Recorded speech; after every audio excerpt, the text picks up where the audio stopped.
start the recording. Transcript's already on. Interpretation is already on, so I will mute myself, open the room, and we're on our way.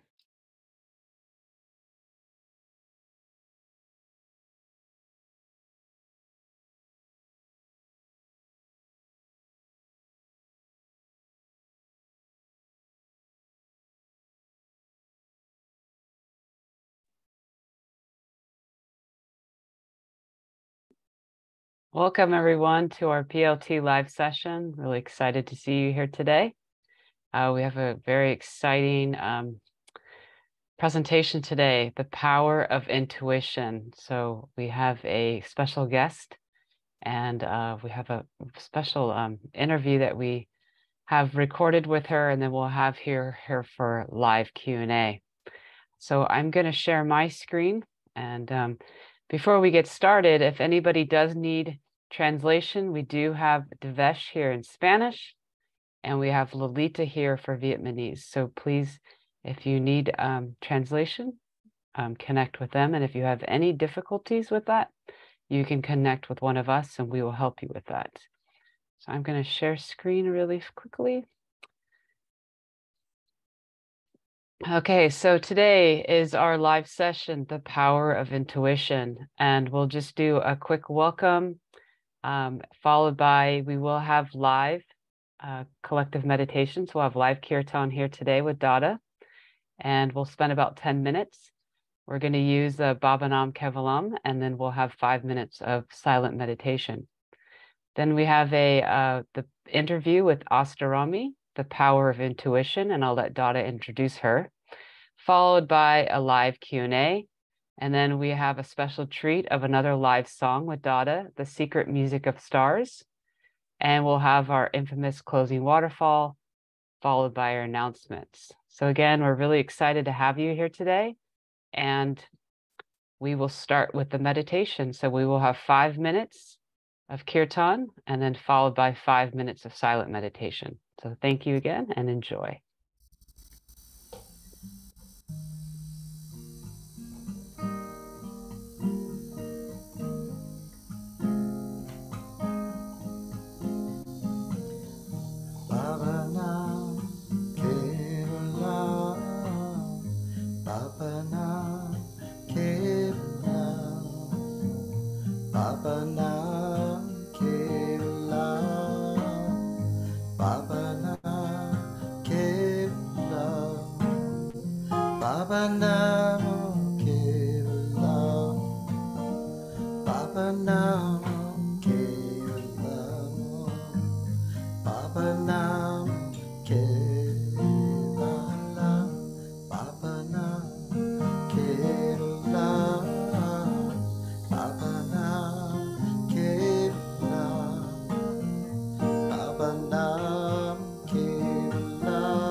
Baba Nam Kevalam, Baba Nam Kevalam, Baba Nam Kevalam, Baba Nam Kevalam.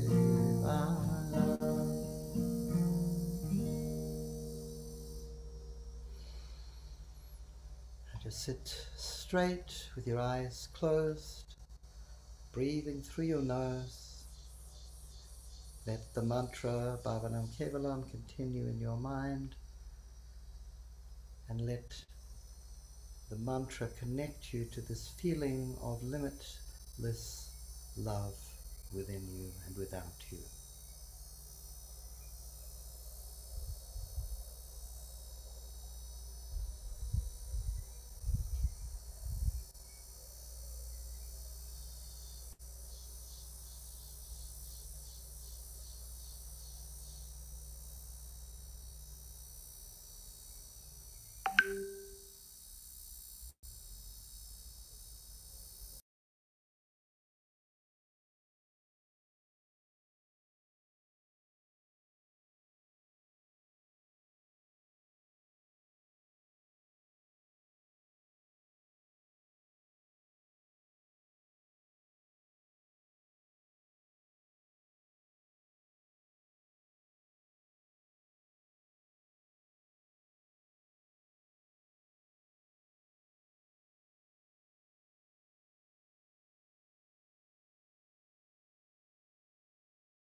Just take a deep breath, breathe out and relax, and you can open your eyes.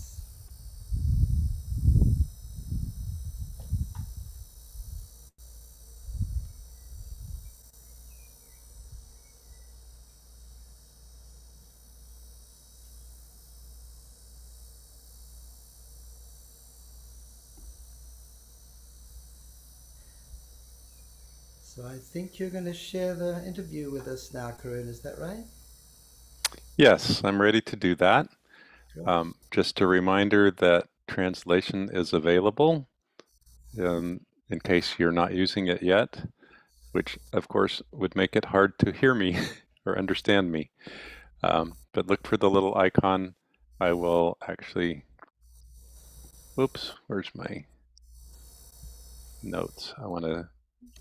I will put in the chat how to use it once I start the video.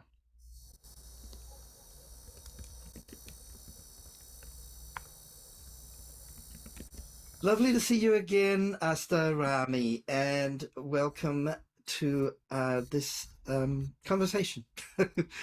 Thank you, Dada. It's always so lovely to see you, even in online sessions. Yeah, well, we haven't yet met in person, but I'm sure we will next year. I'm looking forward to that. Yes, me too. Asta is in Finland, and I guess maybe you should tell us a little bit about your background. Of course, what connected us was our dear friend Didi Anandamarga, who's a colleague and friend of mine who works in Finland. She's a meditation teacher like me, and she introduced me to Asta because we have a common interest and fascination with intuition and creativity. So tell us about what that all means to you. Okay. I have always been interested in creativity. When I was a child, I was drawing a lot. I loved drawing. I hated all sorts of reading. Firstly, what is intuition? Okay. I made my PhD on intuition since I was teaching several years in Aalto University, which is a school of art and design where people study graphic design and film and television studies and fashion design and ceramics and so forth. So I helped students to develop their internal creative process, how to get brand new ideas, how to exceed the current unknown. And then it happened constantly that many of these students were reporting that the creative process is so hard that they are pondering every day that they are quitting and changing their career. And I was thinking that there's something wrong because those were the most brilliant students. And then when I started to look at deeper, it turned out that these people were using a lot of intuition. And due to that, they were so creative. But at the same time, we didn't have words for intuition. We didn't have concepts.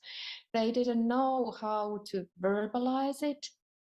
It was something that was not supposed to exist, even in art schools.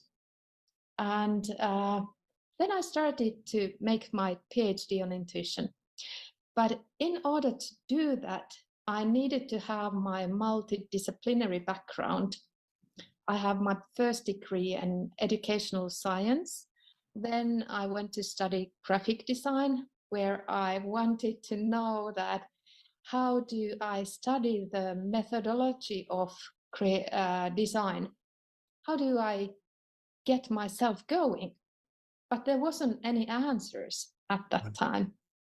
My teachers were just rolling their eyes that you're asking too difficult questions. And then I went to study digital media in 1994.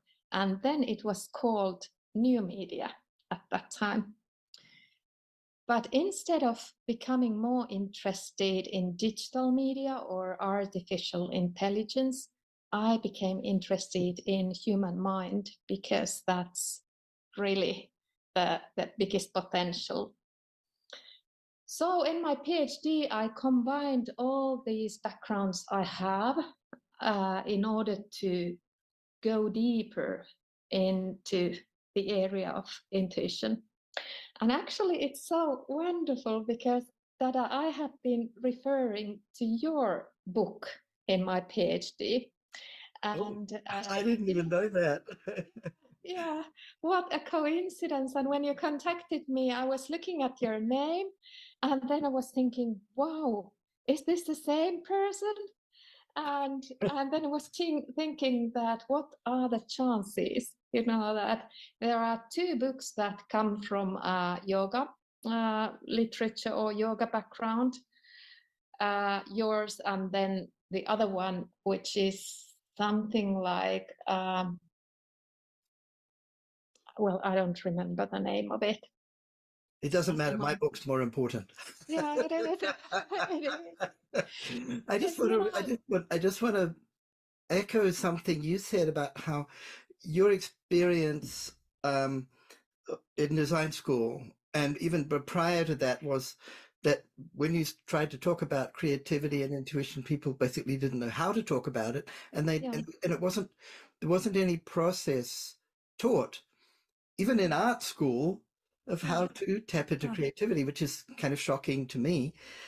But it reminded me of when I gave a talk at I live in Silicon Valley and I teach a lot at technology companies, and there are a lot of creative people there for sure, inventing amazing things. But I gave a talk to a big group at NVIDIA, which is one of the most innovative companies, and I asked them, I said, how many of you have postgraduate degrees? And all of them did, of course, right? These are like some of the most highly educated people in the room. So they all got MBAs and PhDs and everything like that. And I said, well, in all those years of education, were any of you taught how to think creatively and how to tap into your inner creative place, source? And not one of them. And there were 80 people in the room. Yeah. One of them said yes, and even I was surprised. Yeah. So I completely agree. I think it's something hugely important and really missing from our education system. Yeah, I totally agree. And these people are extremely intuitive, extremely creative. But I think the problem is that in Western science, if we are looking at psychology, cognitive psychology, neuroscience, psychology, medicine, we don't have a concept for mental dimensions. I have been describing it like all of us are like block of flats, but we are only allowed to talk about those two first floors, like your conscious mind and then imagination.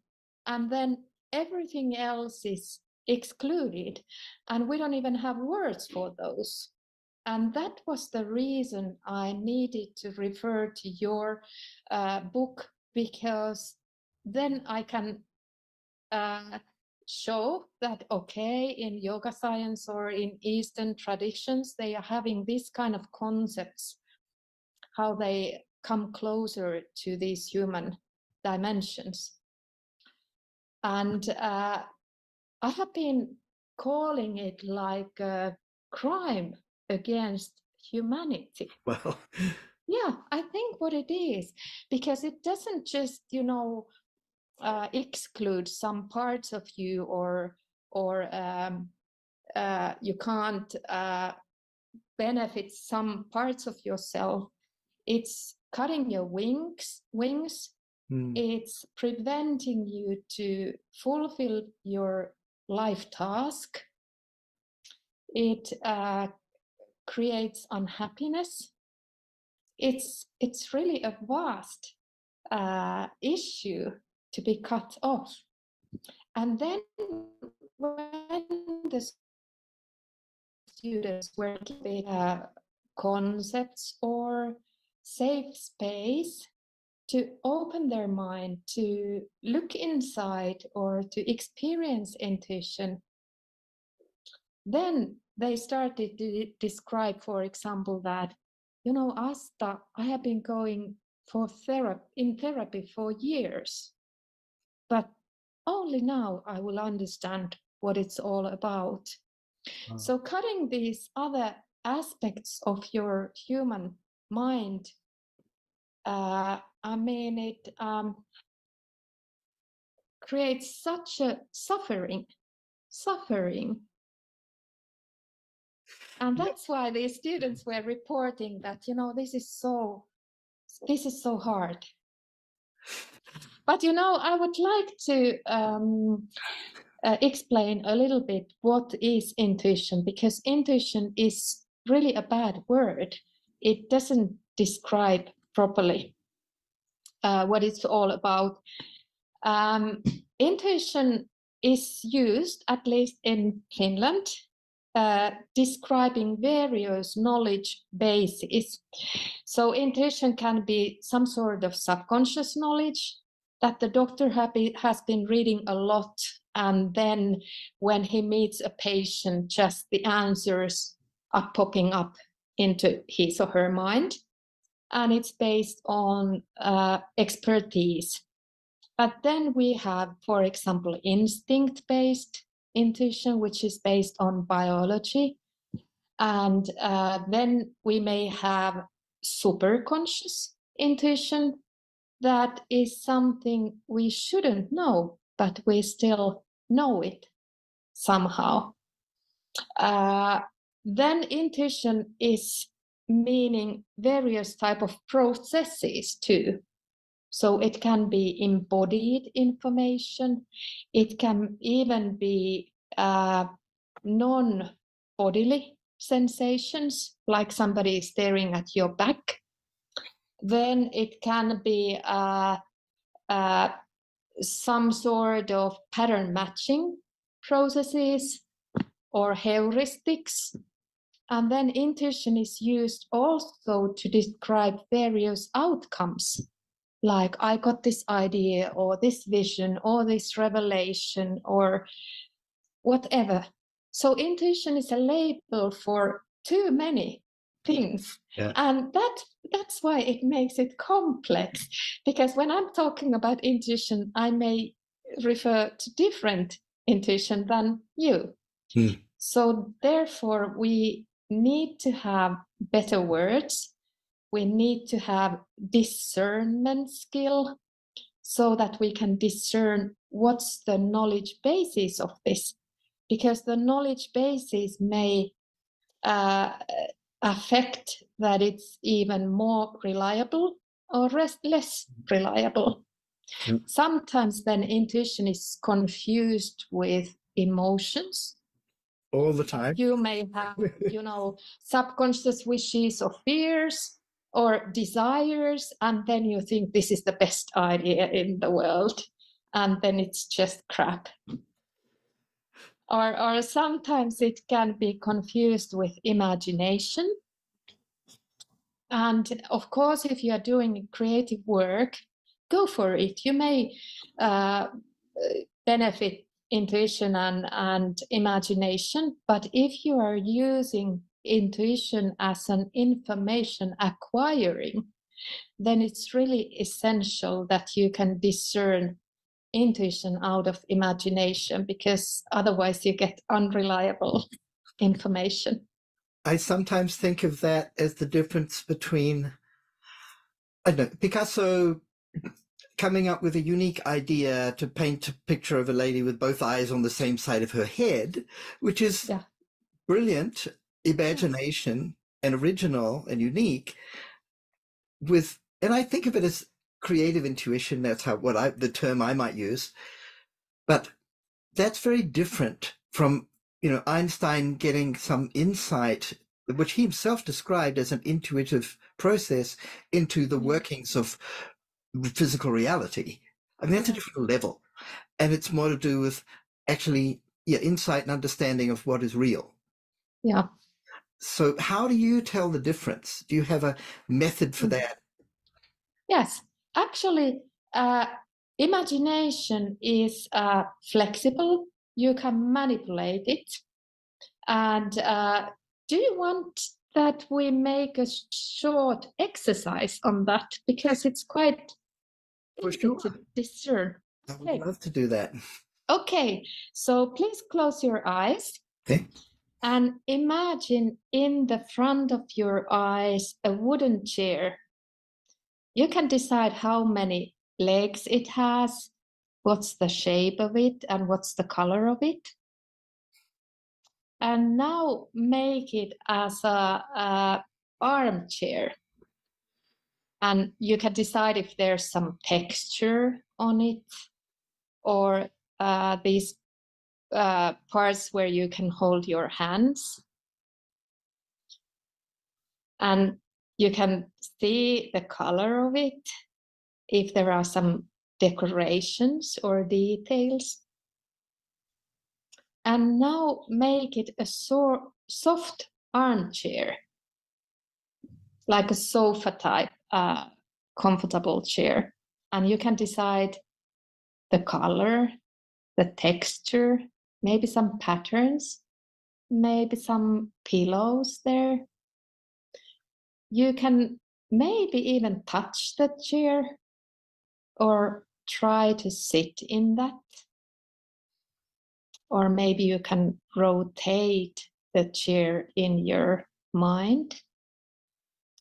And now make a sofa out of it. You can decide whether it's 2-person sofa or 3-person sofa.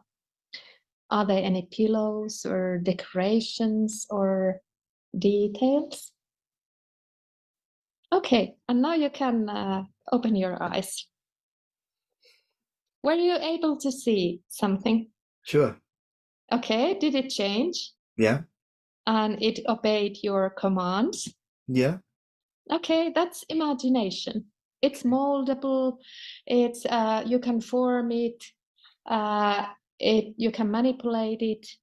But often intuition comes in an image that you can try to change, but then it returns back into the original form. But of course, these internal dimensions you need to research. So this is the typical way to most of the people, but there may be exceptions.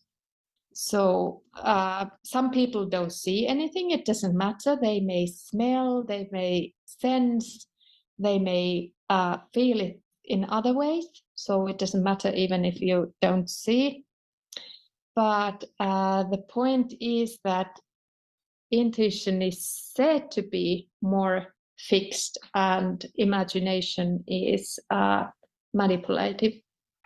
Very interesting, because as you know, I'm a creative writer and musician, so I'm always playing with and developing ideas and stories and so forth. And at the same time, I'm very interested in working with, I'm not a scientist or an inventor, but I work with scientists and inventors and researchers and product developers and so forth. And they want to know how they can develop a more intuitive approach to their research or development in computer science, sort of, or hardware. You know, what's the next way that we can store information after silicon? I was working with a team who had that as their challenge, and it's very difficult, right? It's an enormously difficult problem. So I found that was really clarified things for me. Thanks. Yeah, recently I have been interviewing inventors here in Finland, and they have been inventing really radical innovations like do you want me to give some examples? Give us an example. Yeah. Okay. One of them is warming up his big house with the metal roof. And I was asking him that how come you can warm up your house with the roof? Because the roof is hot in the summertime, in winter time, and here in minus 30 Celsius degrees. I don't know how much that is. It's in a lot. Fahrenheit. It's cold. Okay. But anyway, when there is that much freezing, or when there is minus 30 degrees, this inventor gets -5 Celsius degrees under the roof, and then he buys only 10% of the warming energy. And I was like, this doesn't follow any of the logic I have in mind. And he was telling that, yes, you have to think beyond the current logic. He is benefiting the infrared that comes through the clouds, through the snow, through the roof, and then collects the warm air under the roof and circulates it inside the house. And then he continued and started to tell about oven where he burns wood with water. And I was like, what? How can you burn wood with water? But he was telling that, well, that's a common misbelief too, that you started with dry wood and yellow flame, but then in certain phase of the burn, he starts to add water because there is so-called black flame phase. And then the water changes into elements, oxygen and nitrogen. Hydrogen. Yes. Hydrogen, yeah. Hydrogen, yes, thanks. And they are burning elements.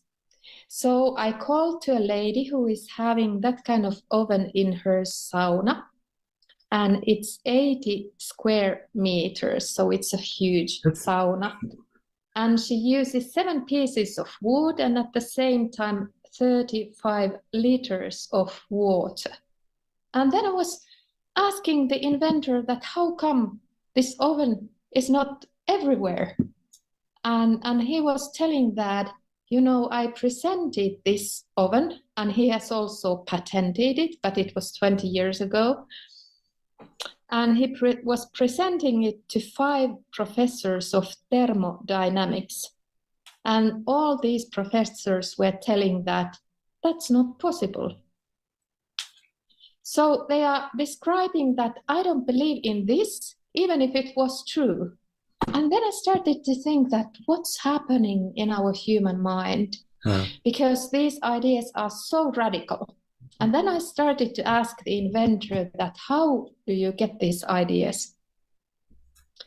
And he started to tell me that in his mind, he has a dimension he calls a white canvas. And he may have a problem in his mind, and then he wakes up in the night and has an urge to take that white canvas, and there starts to appear information. It may be drawing, text, image, photography, emotion. He can rotate it in his mind. Often the information comes spontaneously, and he tells that it comes little by little so that his conscious mind can follow. But sometimes he asks questions and the canvas answers. I was like, whoa, amazing. And then, you know, I was talking to these inventors that, are you talking with each other about this process? And they told that, no, we are talking only about inventions. So people don't talk about these.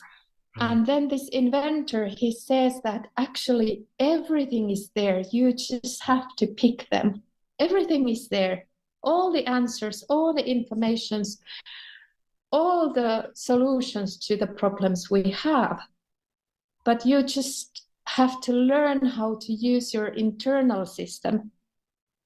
And at that time, when I was doing my PhD, there was quite a lot of these, you know, all sorts of creativity methods you can put on the top of your process, like creativity hats or or brainstorming things.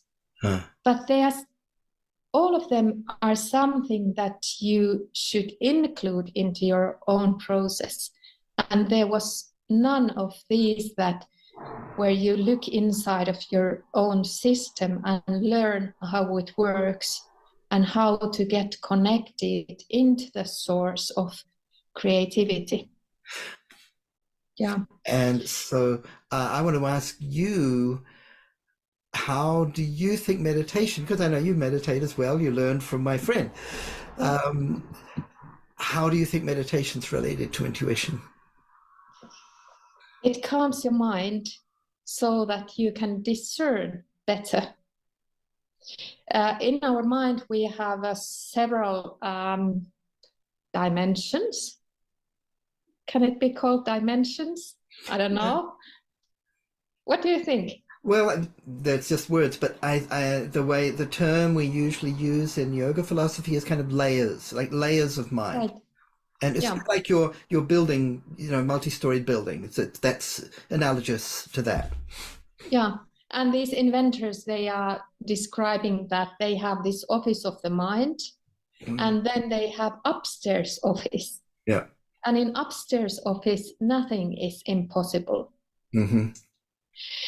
And my experience is that actually you have to open your internal dimensions yourself, because nobody can lead you there.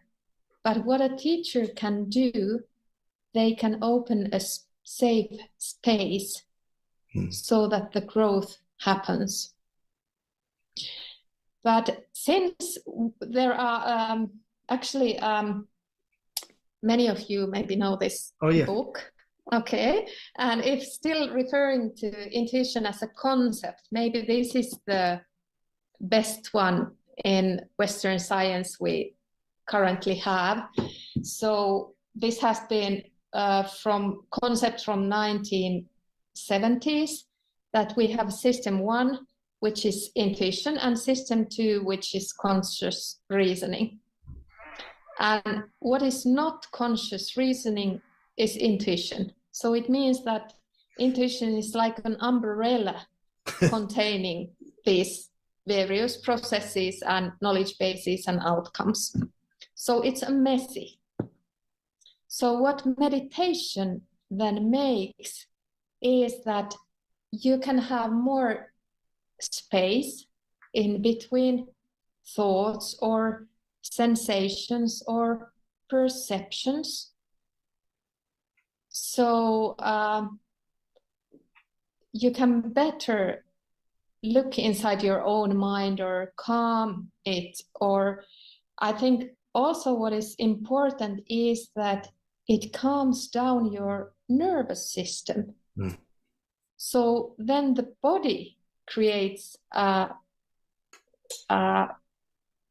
sort of a better basis for your emotions that calm down, and then also your mind. Since we all live in a body, and then we have emotions, and then we have these layers of mind, and they are all entangled. So by calming down your nervous system can then affect to your emotions and to your mind. But since while I was doing my PhD, I was leaning on utility. So I didn't research that what's absolutely true and valid. I was researching that how designers can get better ideas. So all what matters is that does it work or not? And then if it works, use it. And if it doesn't, then drop it out. Which is a great way to test things, except that some things take longer to work. Yeah. So there's a problem there if there's something that would have worked if you'd continued trying it longer, and if you go up too early, you don't. But let me tell you another example of my son. I have 3 sons, and youngest one is 13. The other two are adults now. And he has been playing cello for 6 years. But then came Corona and these online teachings, and then it was painful for him since he's so precise with the rhythm. Oh, yeah. And there's always this gap in online sessions. So he started to practice Taekwondo. And then they were having these belt tests coming. And he had to be absent for of the training sessions for several times. And I was asking him that, how do you feel going into the belt test since you have been absent so many times? And he was telling that, well, I can do it perfectly. And I was thinking that, well, you have good self-esteem. But then he had one rehearsal session, and I was asking him that, how did it go? And he said that the teacher told me that he has never seen anybody doing it so well. And he got some extra tasks while the others were practicing the basics. So I became interested in his learning process. And I was asking him that, how do you practice? What do you do? And then he started to tell that first he needs to see that somebody is doing the figures. There are some patterns and figures they are doing. Okay, how many times? Maybe 2 or 3 times. And what do you do then? Well, then I rotate it in my head. And I was asking, where? Here. And I was asking that, how many times? What do you mean, how many times? It rotates there by itself. I mean, all the time? Yeah. He can do whatever everyday tasks he has, and it's rotating there. And I was telling him that, wow, do you know that many inventors are using this kind of dimensions in their mind? And not everybody can see that. And he was like, how come they don't see? Because here it is. And then I told him that maybe later on, when you can use it more or benefit it more, maybe you can apply it into various fields as well. So he went to the belt test and got the yellow belt. And then in February, he came to me and was telling that they're having the next belt test, the green belt, coming in late March. But his group is not allowed to go there. They need to practice still some basics. But it's quite difficult, and he would like to go, but it's not possible. And then I was telling him that, well, there are 5 more weeks, and you have training sessions twice a week, so you can practice, and maybe you can tell to your teacher that, can I show you, and would it be possible, and so forth. And then my son came to me 1 hour later and was telling that, Mom, I can do it already perfectly. And I was asking him that, have you been rotating in your mind again? And he said, yes. And when we talked about it last time, I was able to use it more beneficially. And he said that it took 20 minutes for him to practice the patterns. And then he went to his next training session, and I said to him that ask if you can show that to your teacher. And he showed, and the teacher said that, perfect, go to the test.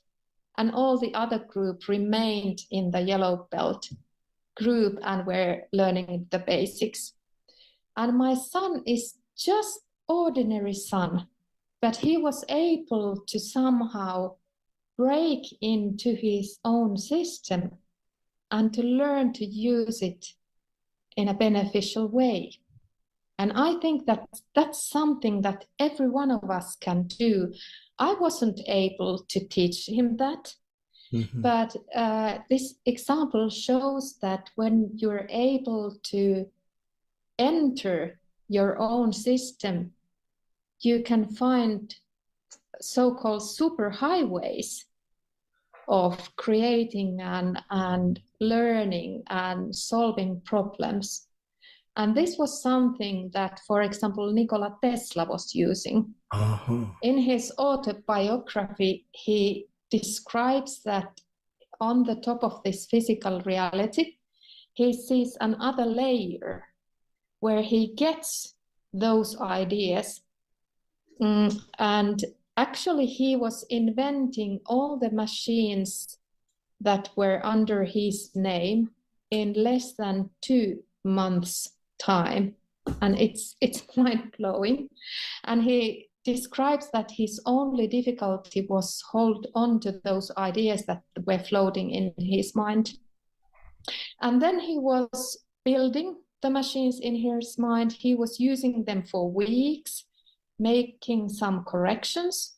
He didn't make any sketches, not any prototypes, not any testing, physical testing. And when the machines were built, they were working without any mistakes.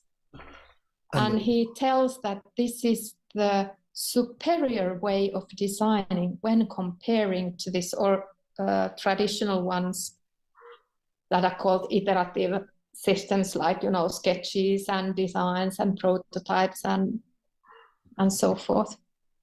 And all these dimensions, just like my son's experience shows you, they are available to all of us. Fantastic. So do you have a method for teaching people or to exercise that faculty? Yeah, actually, I can't teach it that, and I think that nobody can. But what a teacher can do is to open a space where this process can happen.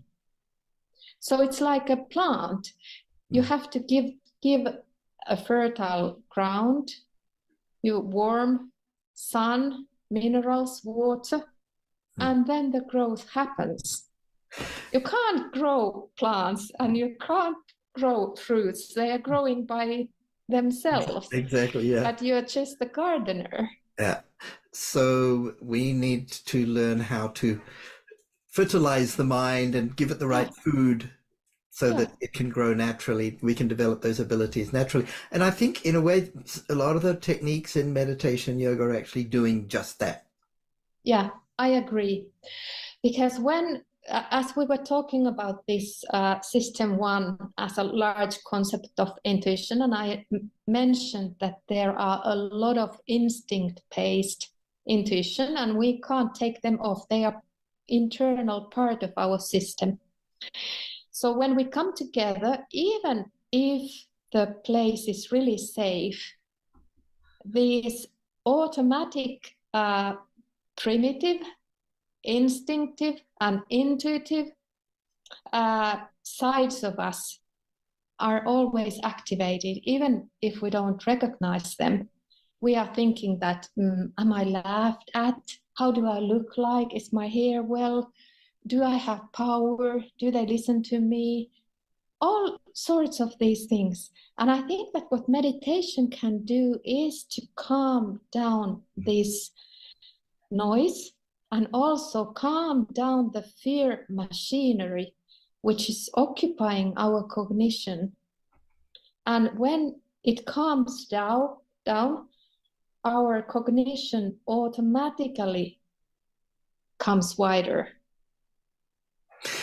I think that's a good way of describing it. And I agree that if we can't control these kind of, powerful emotions and instincts like fear, it's obviously one of the most powerful ones, they tend to suppress our creativity. They sort of block it. Yeah. And that's a lot of what Ken Robinson talks about. Yeah. Is this process of freeing, it's like creativity's been kept in a cage by anxiety and, all different negative feelings, you could say, or tension-inducing feeling stress and so forth. And so it's waiting. It's there, sort of waiting to be released from its cage. Yes, yes, and now it's the time we urgently need it.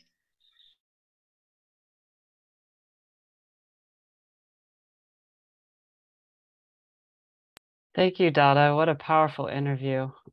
Really, really powerful. It's like the third time I've watched it and keep learning more and more. So thank you. So we are having a small glitch, a small thing in our schedule of, so we're going to rotate things around. So I hope everybody will just be patient with us. Asta is just running a few minutes late. So we are going to, believe Dada is going to play his live song and give us a little, is that the plan, Dada? I believe it is, yes. Okay, fantastic. It'll give us a little, and go on, Corinne. If you'll give me just a couple minutes here, I will copy the Vietnamese and Spanish into the chat. And then while you're doing that, I just want to reflect a little bit on that conversation, because of yes, course, please do, Dada.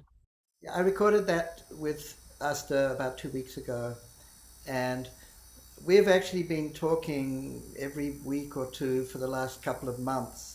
I think and each time we talk, it can't go less than 2 hours. We just have a lot in common. You might have noticed the pictures behind her. Any fans of Tintin?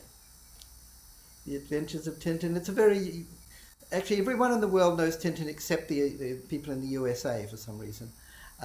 But Tintin they're these sort of adventure story comics things, and she has these 2 posters behind her, and turns out we both loved these stories when we were children, and that we keep finding books that we both read, and so we have a lot in common, and we're actually going to launch a joint project next year, teaching intuition online. So that's kind of, we've just become really good friends, and we just really clicked. So I really enjoy talking to Asta, and I think you can understand why she's so interesting. It's sort of like, I felt like, I'm not sure what she feels, but I felt like, I found someone who kind of understands me and is obsessed with the same weird stuff that I'm obsessed with. That was the feeling that I have when I talk with Asta. So I hope you enjoyed that little conversation. It's just a part of like 8 hours of conversations that we've had or more. So talking of creativity, so I write songs, and this is one that I wrote a while ago, a couple of years ago, I think. And I'm not, well, you try and figure out what it's about. Sometimes I write a song and I'm not quite sure what it's about, but I have a vague idea. And then I'll go back and try and interpret it. But it's open for interpretation. So it's as much about, some of my music starts just with the music, and then the lyrics come later, and sometimes it's the other way around. This one's very much about the guitar.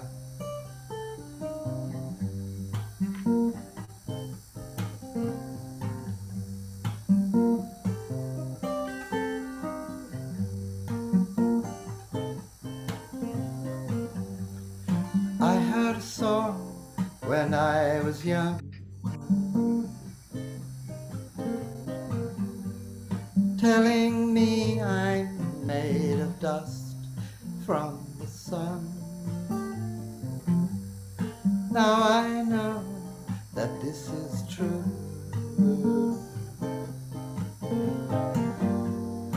I am stardust, and so are you.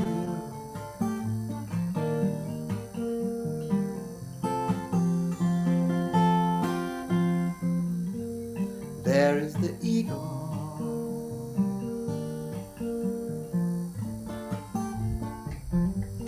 now is the sunrise.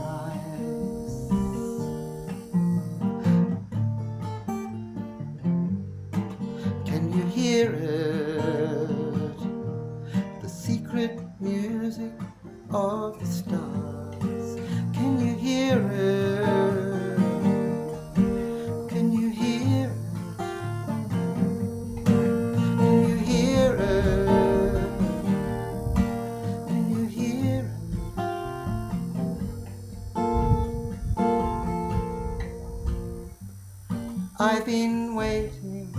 for so long.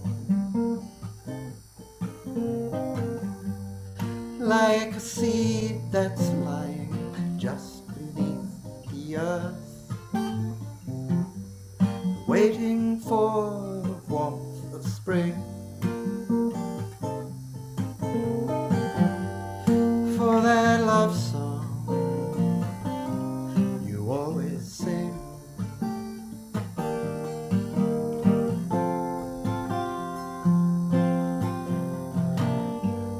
There's the eagle,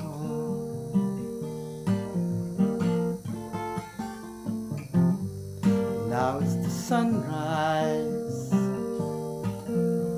when all our hearts awake. Can you hear it? The secret music of the stars. Can you hear it? Can you hear it? Can you hear it?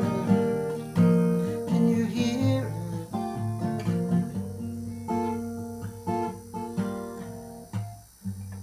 I heard a song about the sun,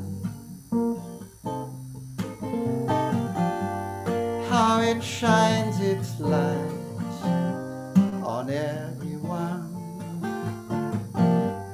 how I'd love to do that too, loving all the world, even you.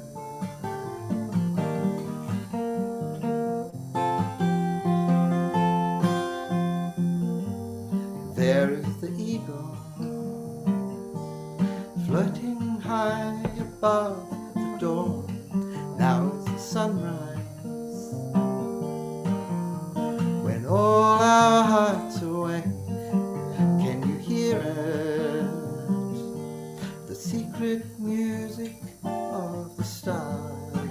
Can you hear it? Can you hear it? Can you hear it? Can you hear it? Can you hear it? Can you hear it?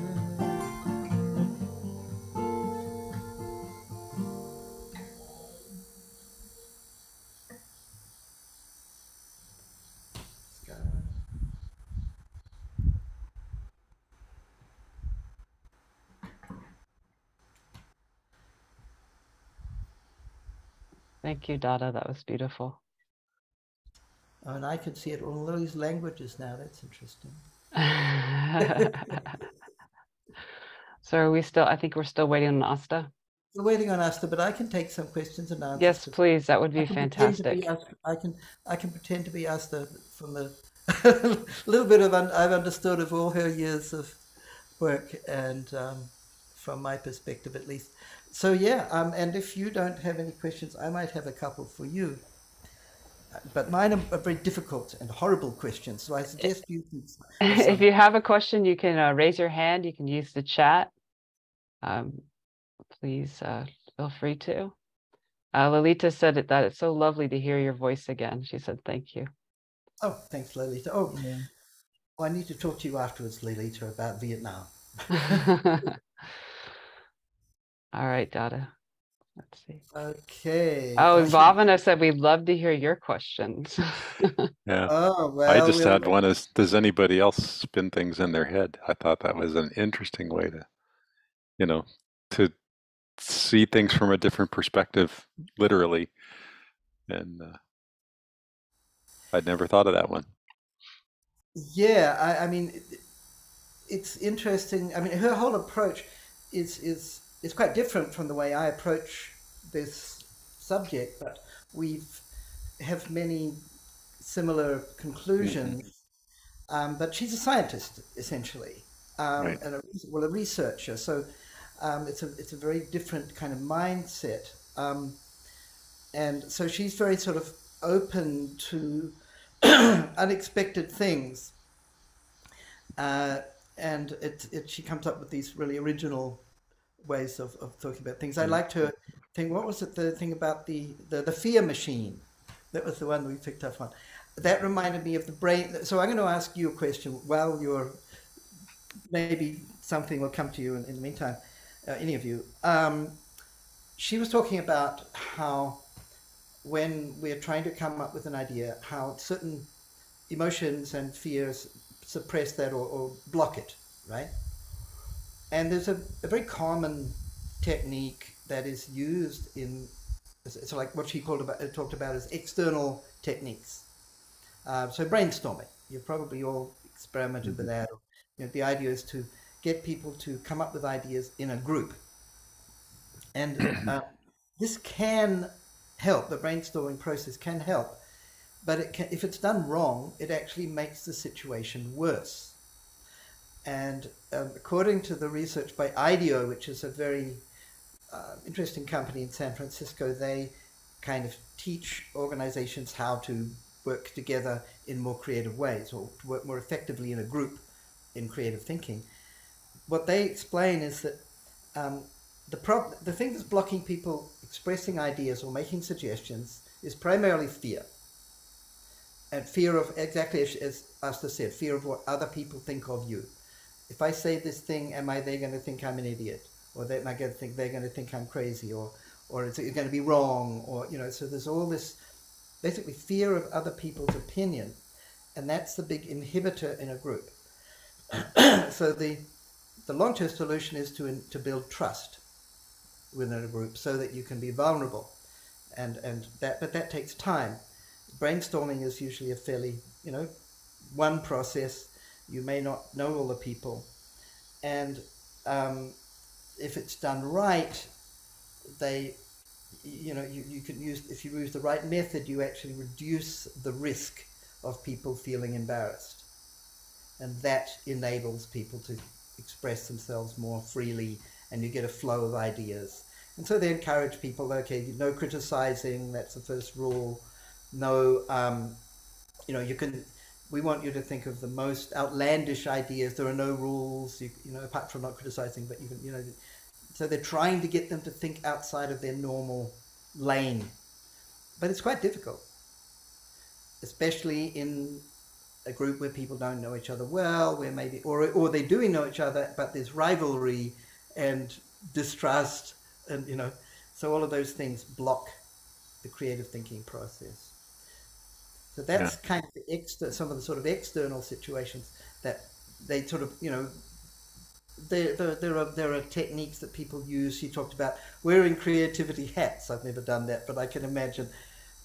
But it's, she wants to go deeper than that, and the sort of method she's looking to really go more internal, and that's what interests me as well. But both can be useful. What language did she write her thesis in? I'm pretty sure it's in Finnish. Yeah. In fact, I know it's in Finnish. That would be hard for me to read. Yeah, Finnish is hard. And I wanted to read some of her work, and most of her work's in Finnish. But that's part of the reason she wants to partner with me and make an online program so that we'll have it in English. It'll be more widely available. Mm-hmm. And what was the research about essentially getting to the child in you, and then you're more creative? I remember some stories about, think of how many ways can you use a brick or something. And the group that was just, told so was not nearly as creative as the people that I don't remember now, but played children's games first, something like that. Yeah, that's certainly that's something I've studied from what I've studied or read of other people's studies. So yeah, there's clear research showing that young children, in this case, there was a group of 7-year-olds, they're much more creative than adults, and they can come up with more ideas. And they found ways of measuring this by, well, that's the classic example is number of different ways you can use a brick. Like a brick is classically a boring object, right? But imagination can come up with many ways of different ways of using this apparently boring thing. So they tried all these different creativity exercises with this group of 7-year-olds and with groups of adults. And their conclusion was that 7-year-olds are on average 48 times as imaginative and creative as adults. So that's a lot, okay? So then the approach they sometimes use when trying to get people to reconnect to that sort of imaginative creative child that we all still have inside of us is, well, there are a couple of obvious ways of doing that that both work pretty well. One is to do something that you loved doing when you were 7, but not just think about it, actually do it. So I do that with groups. I'll say, okay, what was your favorite game when you were 7? Okay, and they remember, okay, I used to, one girl, she said, I love playing soccer. So I said, great, your homework is to find a local soccer team and go and play with them on Saturdays. And that's what she started doing. And it unlocked this kind of blocked feeling she had because she reconnected to that sort of joyful, spontaneous play mode, which is so central to creative thinking. The other way of doing it is to do it purely internally, and it's more convenient. So you can get the group to just guide them through a visualization where they remember, you get them to remember the experience and relive it internally as a visualization. And you could do that for like 20 minutes. And then they go back, and that's where they compared the group that had done that exercise and hadn't. Oh, these are adults.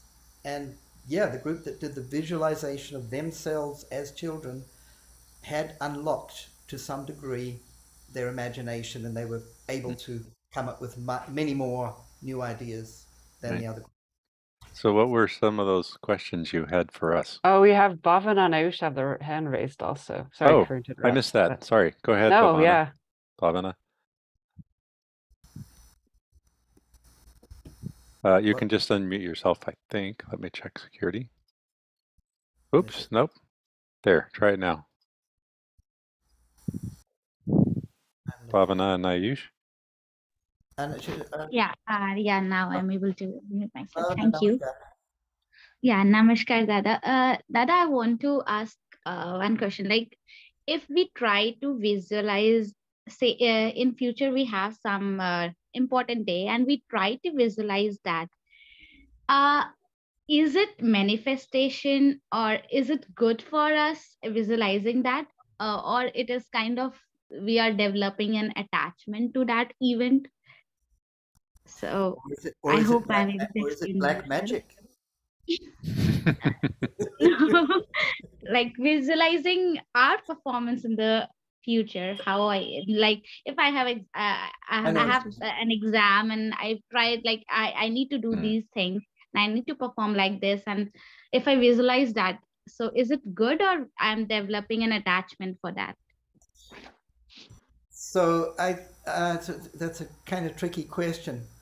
I don't have a clear answer to that because it's kind of a gray area. Because in a way, well, let's put it this way. In the kind of training that Asta described, where her son was what he called rotating in his mind, his taekwondo exercises. This is very similar to what they use in advanced athletics training. Like tennis, professional tennis coaches or golf coaches, they'll get their client, their athlete, to mentally repeat the perfect stroke, hitting the sweet spot in the tennis racket or whatever, like many times. It's very deliberate. And this is an extremely effective way of training not only the mind but the body as well. So that kind of use of concentration, it works if you do it in the right way, if you have good guidance and you do it in the right way. So then what you're asking is perhaps almost a more ethical question. Where is it appropriate to apply that kind of, power of the mind, essentially? You're developing a certain power of the mind, the power of visualization. And so then you say, well, what is it that you're trying to achieve? What's it for? Is it something worthwhile? So an example of where I think it's not a good idea would be to visualize yourself making lots of money, because that is essentially crudifying. It takes the mind in a negative direction. Oh, thanks, Krishna Prema. Yeah, I know you were a rowing athlete. you'd visualize every stroke of the race and even the warm-up. Wow. It can be used for musical performance too. Think Yes. about to overcome stage fright. Oh yeah, Exactly. yeah, that's a great example. So I would say if it's for something that is worthwhile and a good, with a good outcome, then I think it's okay. But I would say that don't let it replace your meditation, because it's not Okay. meditation, Got it's work. Yeah, got because it it. has a different goal. What defines spiritual meditation is that it has a limitless goal. And these are limited goals. So we should limit how much time we spend on them. Correct. I got it. Actually, I was confused. Like, if this method is somehow we are getting attached to the results of the event with this method, and so I asked this question. Like, Yeah, I because don't we. think it will, I don't think it will necessarily make you more attached. Mhm. There are, I think it'll make you better at it. Okay. Okay. But since you are practicing our meditation, you have this special mantra to help you not be so attached to the things you're doing. That's a good time to use it. Got it. Got it. Thank you. Thank you. Namaskar. Oscar. Nara, I also wanted to ask something apart from this. Um, sometime it happens whenever we give an exam or something, and there is something we don't remember very clearly. But after a while, it's like I am writing from my own notebook. I am visualizing the notebook which I have studied, and it's just like I have memorized that page, and I'm just copying it from it. I'm able to see the notebook. Is that intuition, or is that just a revision skill?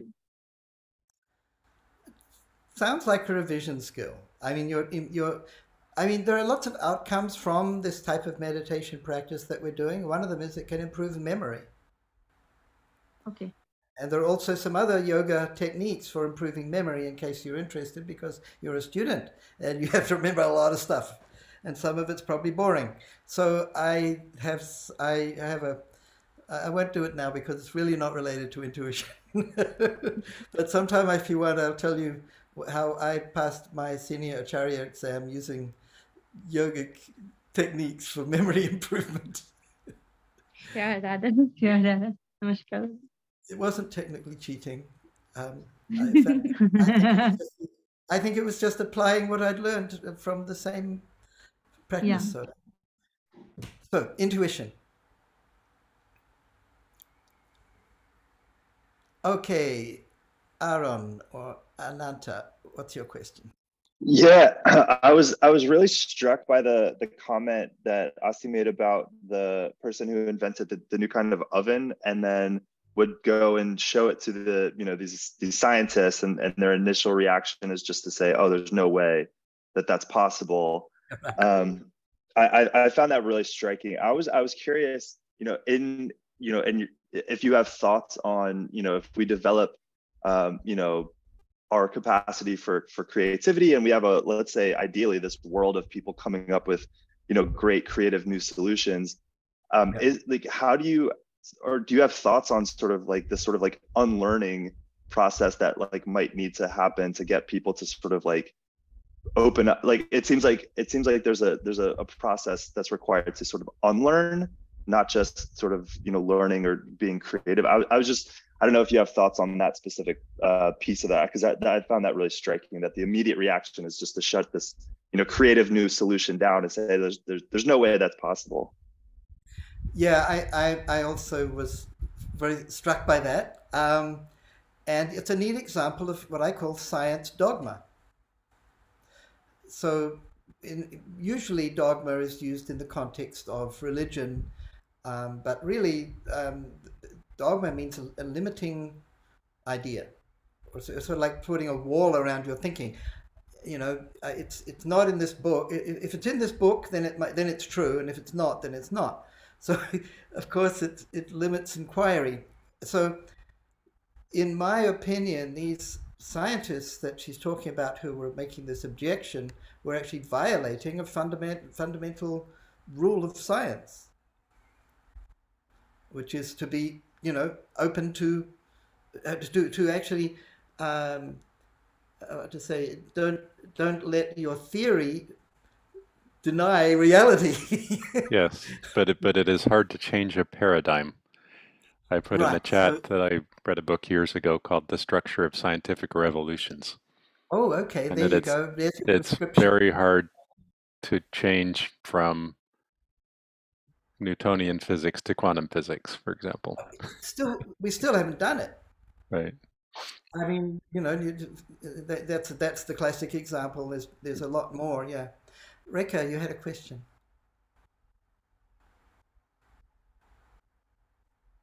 Yes, I had the pleasure of knowing a scientist who, a geologist who was at the forefront of developing plate tectonics in the 60s and 70s, which was, nobody could believe it, the way the earth comes together and falls apart and things like that.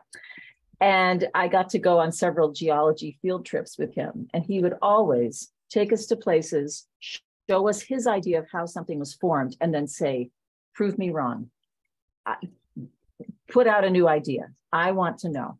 And to me, he was like a quintessential person who really understood science. Yeah, I think, in theory, in science, the principle is supposed to be that you're always open to exactly new ideas, and also there's another book I read actually, which is related to this. It's called The Half-Life of Facts. So it traces the history of things that were accepted as fact, but they're actually dogmas. And all of them get outdated at some point. All the things that we think we know about the world as a community, as a species, as a discipline, they almost invariably get superseded at some point, or at least refined to the point where the first version was really crude and not really true. I mean, the Newtonian to Einsteinian or relativity, or whatever, is a complete revolution. But there are lots of smaller changes in scientific thinking. A really big one is, and this one's not disputed, is the idea that we were taught when we were kids, is that the brain is not malleable, that the brain is fixed, and we don't grow new brain cells after we reach adulthood. This has been proven to be totally untrue by neuroscience. Or somewhat similar, that your genes completely determine what's going to happen, as opposed to you can help affect which genes are expressed. Exactly. Yeah, gene expression is another big one. So these kind of revolutions in science are going on all the time, and some of them are massive shifts in thinking that sort of change everything. And these inventors, like ingenious, intuitive inventors of Asta's friend, are actually, maybe they're what they're doing is what they have discovered is a breakthrough, and the deniers are preventing that breakthrough from maturing, because they're stuck. And Asta has appeared. I think she's at home and she's supposed to be trying to log in. Okay, that would be good. But I'm also reminded of the patent office continues to get submissions for perpetual motions machines, and yeah, right. So, I happen to be of the dogma that that's not possible. Me too. Yeah. And every time you see somebody comes up with some neat thing, and you think that this seems to be perpetual motion, then somebody explains, actually it's not, it's getting energy input from somewhere, Right. No, that Newtonian law seems to hold as far as I can tell. Yeah. Until proven otherwise. Right, exactly. But like I just read that somebody may have created a wormhole artificially, to hop long distances faster than the speed of light. But I read that too. But what hops? Like information or a particle? I think it was supposed to be physical material, but I didn't follow the paper enough to really understand what they had done. Okay, I mean that's in the field of legitimate speculation already, right? Yeah. So it's not like perpetual motion, which is by definition, virtually impossible. Yeah. I read the paper that Karun is talking about. They did the simulation inside a quantum computer. So they created the black hole and they were able to send a particle through the hardware of the quantum computer. That's what they did. Hey, well, of course, there are also fields. So there's the perpetual motion thing, which is, as we perhaps agree, probably myth. But there's also certain things problems that they have been trying to solve and they're always 40 years in the future. The famous one is probably fusion power, usable fusion energy. Getting closer, but yeah. But the predictions are always the same. It's always sort of like, yeah, we'll have effectively limitless energy in 40 years' time. It's been 40 years' time for 20 years. Yeah. But that's not quite the same phenomenon. And I'm just wondering what Asta's doing, because she should have been able to connect by now. I'm sort of watching for her to appear. Right. Anyway, okay. Well, while we're waiting, any more intuition questions? You said you had some for us. Okay. What's the best way for yogis to develop intuition?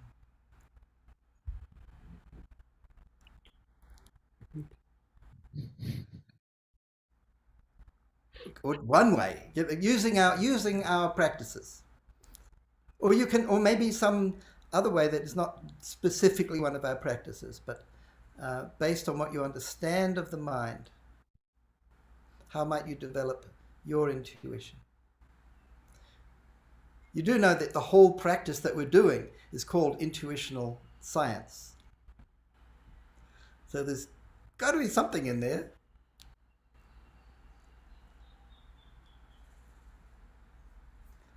I think this is actually the topic that I'm supposed to be teaching next week. So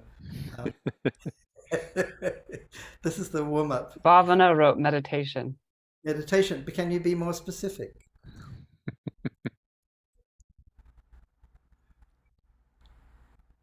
I'm not saying you're wrong, but I want something more. Thinking of a particular well, there are lots of lesson. Yeah, well, yeah, we use different meditation techniques, and even they have different bits.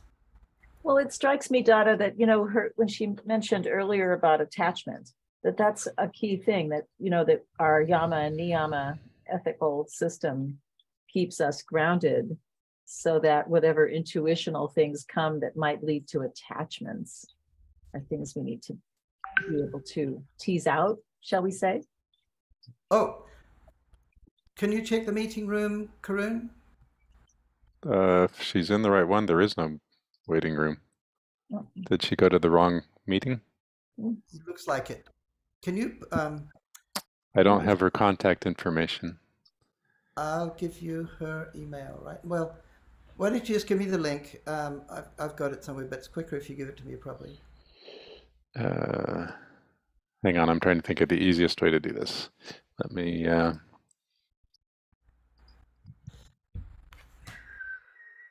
copy invite link. I can put it in the chat for the meeting here. Oops, I just turned off the chat instead of putting it. Okay, so that should work. I just sent her that. Okay, sorry, to your question. Yama Niyama. All of the practices that we do contribute, but I don't think intuition, I don't quite see the direct relationship between that and attachment. I mean, there is one, it's some sort of connection, but there are some techniques that we learn that are specifically designed to develop the intuitive parts of the mind.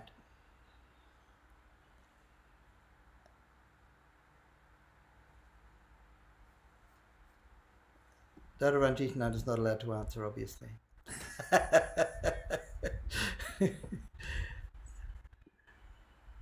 But Lalita, you should know, but you're busy translating. Didi Mukti Prana should know. I'm picking on the acharyas here, sorry.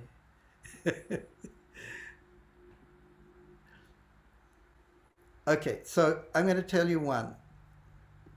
Actually, Baba talks about intuition as having multiple levels, which is kind of related to what Asta was saying. She talked about the ground floor and the second floor of this multi-floor building. So in yoga we use the term layers. So think of it as levels of mind or layers. So the first two are more readily accessible. It's essentially the interface with the world, the karma maya kosha.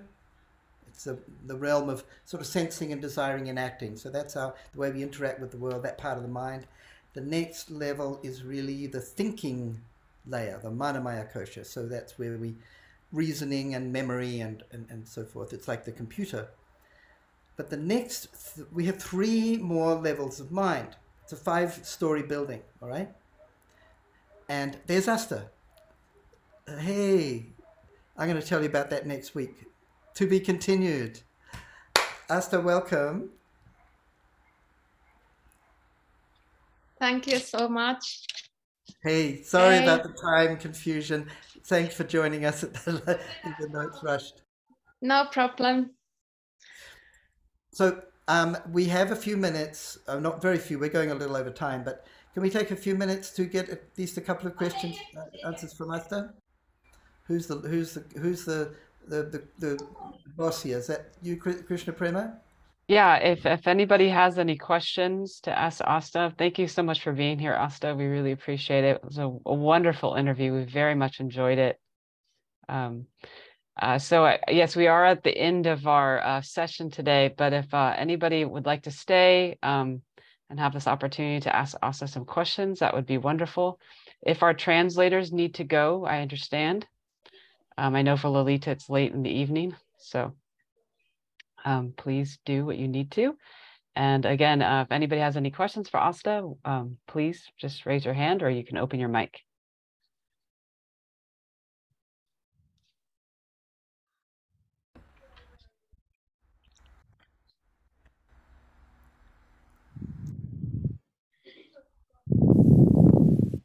We have somebody's mic's open. I actually have a question. If no one else does, or while they're thinking, I have a question for you because in the edit of the interview, Asta, we didn't talk about intuition in the education system in Finland. So can you tell us briefly what happened there? Okay. Well, in Finland, we have national level school curriculum for the primary and secondary school and upper secondary school. But the schools and teachers are quite independent. So schools can build the curriculum on the top of the basis that is given national-wide. And in the national-wide curriculum, there is intuition included as a form of knowing. And reasoning is the other form of knowing. And the schools can then apply whatever type of courses or education or sessions or whatever. But actually the National Board of Education here in Finland, they told me, maybe it was 5 years ago, that Finland is most likely the only country in the world that has intuition mentioned in the national curriculum. And actually, intuition as a form of knowing is extremely important in all innovations, inventions, envisioning, complex problem solving. And as you know, it's really a form of knowing that can be included and integrated with reasoning. Thank you.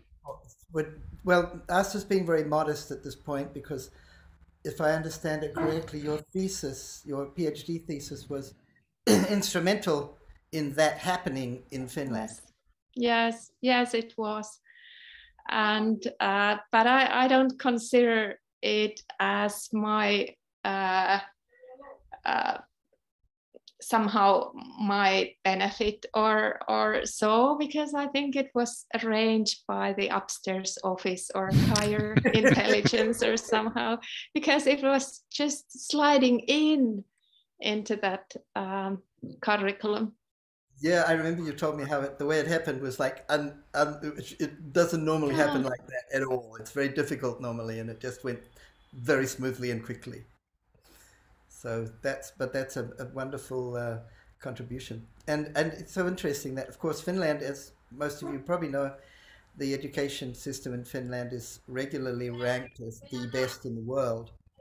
And now, with this added to it, it's very influential. People, if they want to improve the education system in their country, they often look to Finland as the model.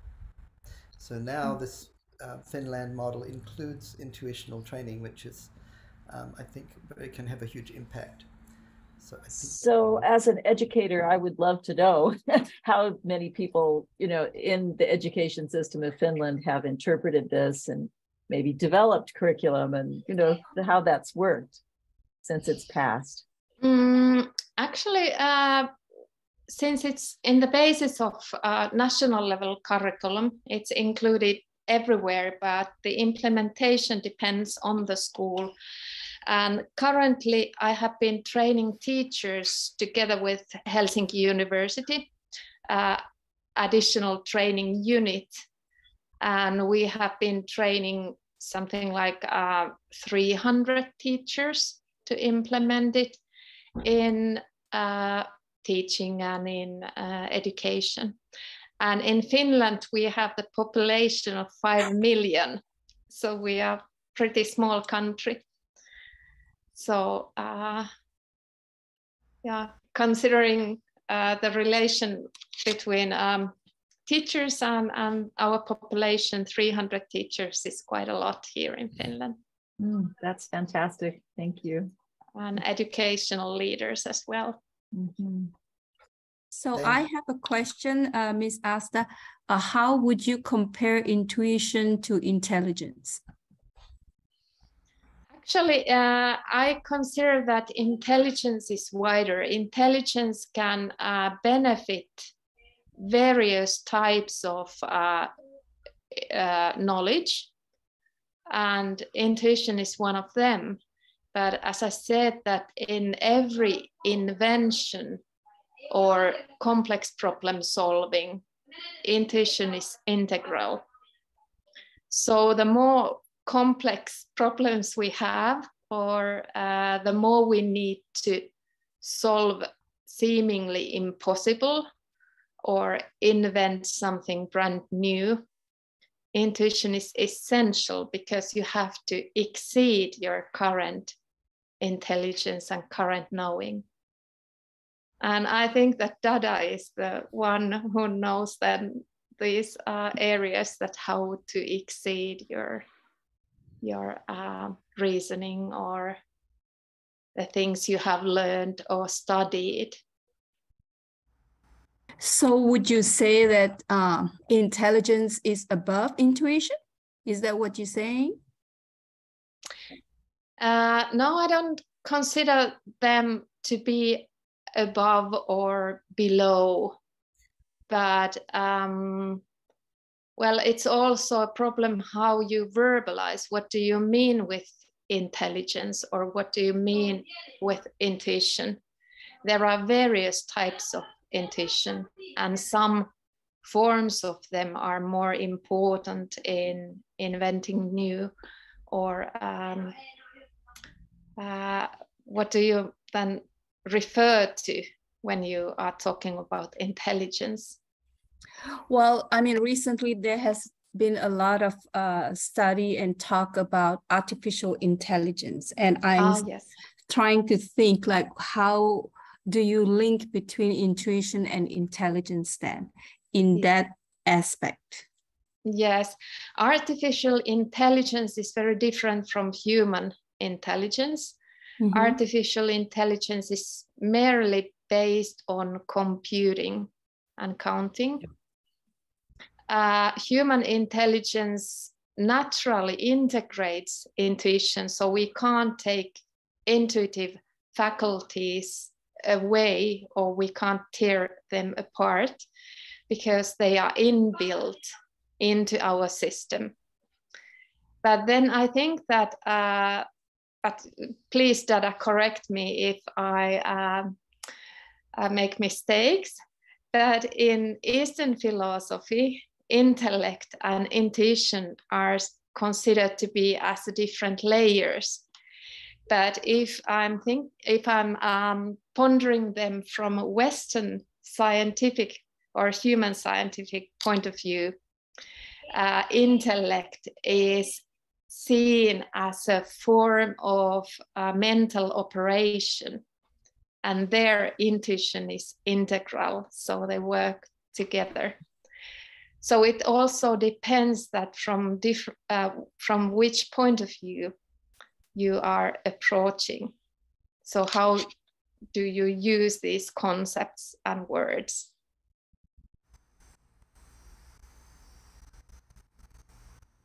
Would you like to add something, Dada? Well, I'm gonna. I know, because I want you to talk, because you're here. I'm gonna talk about all that stuff next week. Okay. So we had another question in the chat. It says, but how as a teacher do they teach this new topic in the curriculum? And how does it look like a class of that? That's from Tarika.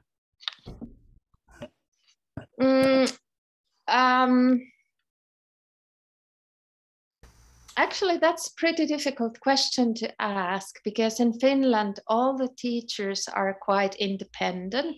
So we have the current common basis, which focuses on the target of the teaching, but then how to implement it in everyday life or in classrooms.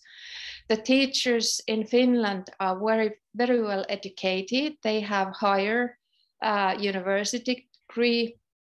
They have either masters, or some of them have even doctoral degrees. And then they can implement it in the way that they feel that suits them and suits the group they are teaching. But there's a variety of methods, variety of ways to teach it. And in Finland, there's also quite a lot of mindfulness studies, which is made in schools, and they have got brilliant results.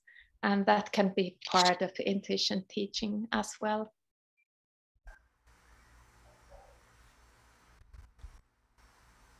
The follow-on question was, what does the training of the teachers look like? Okay. The teachers' training includes the theoretical basis, and some of it you already heard with the recorded interview we made with Dada.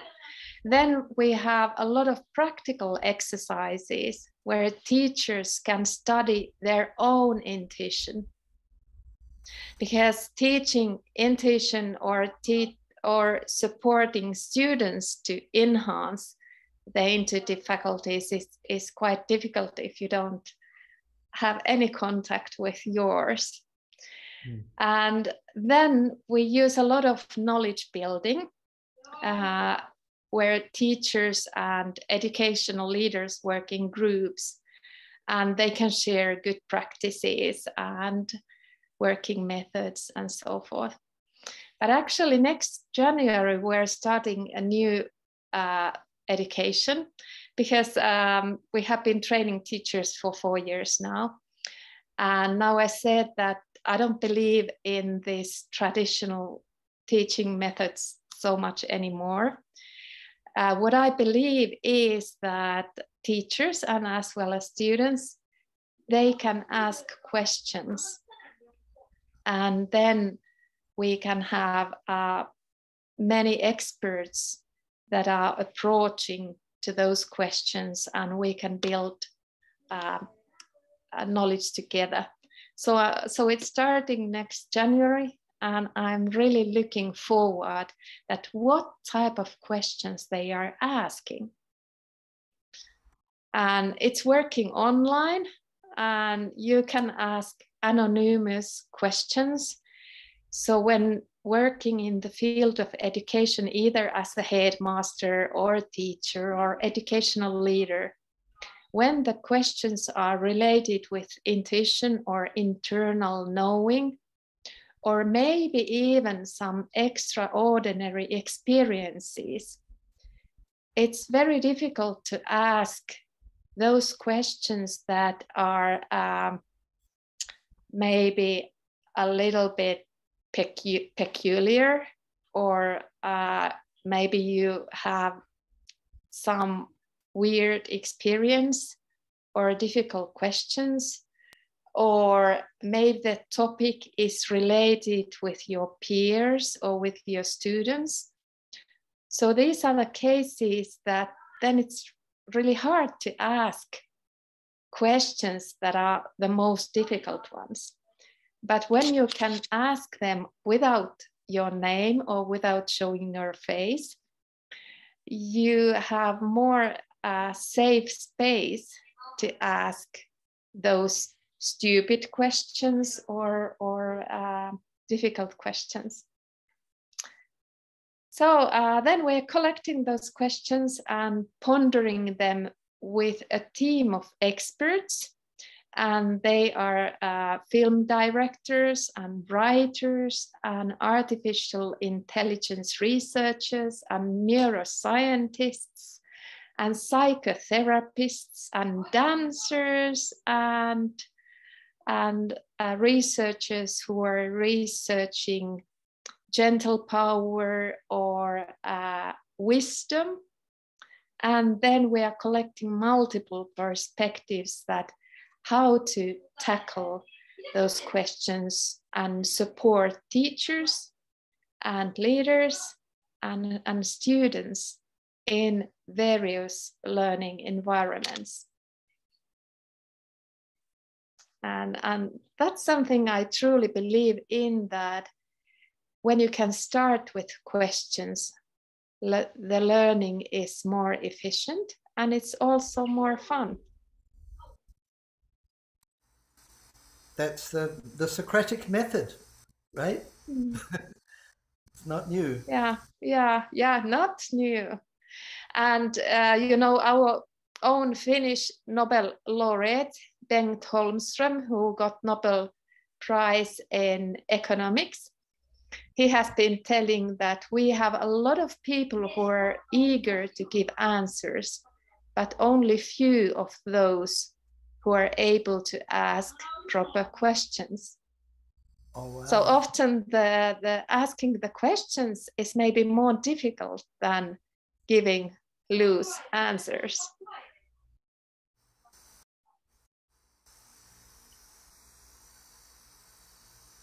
So that is your project you're launching in January, right? Yeah.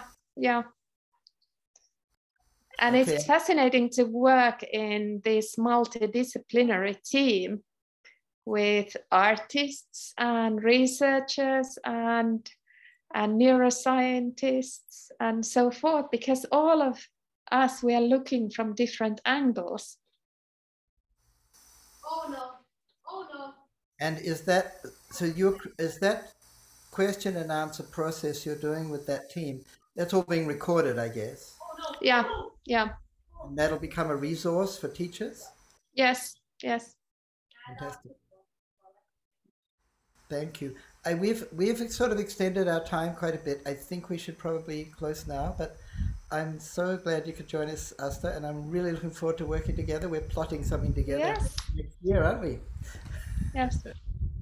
Yes, thank you, Asta, and thank you, Dada. What a fantastic interview, and thank you, Asta, for being here, for the questions, and yeah, just I feel yeah, thank you, and thank you everyone for joining us. And spending the extra almost 20 minutes today. I hope you had found it as valuable as I did.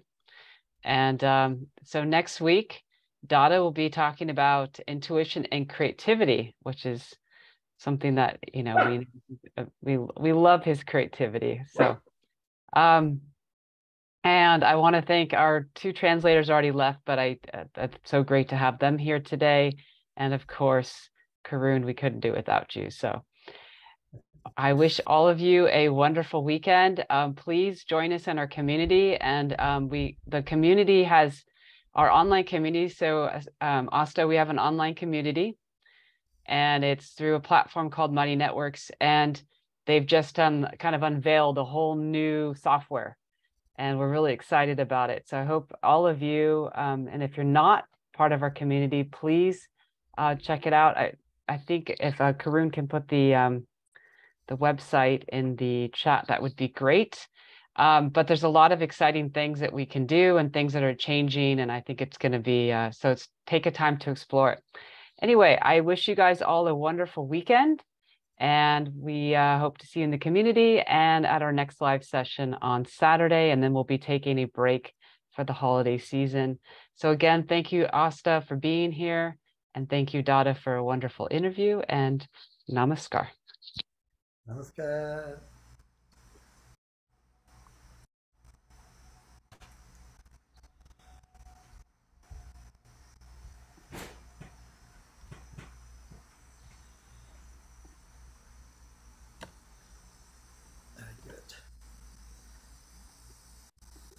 So I think now we have our post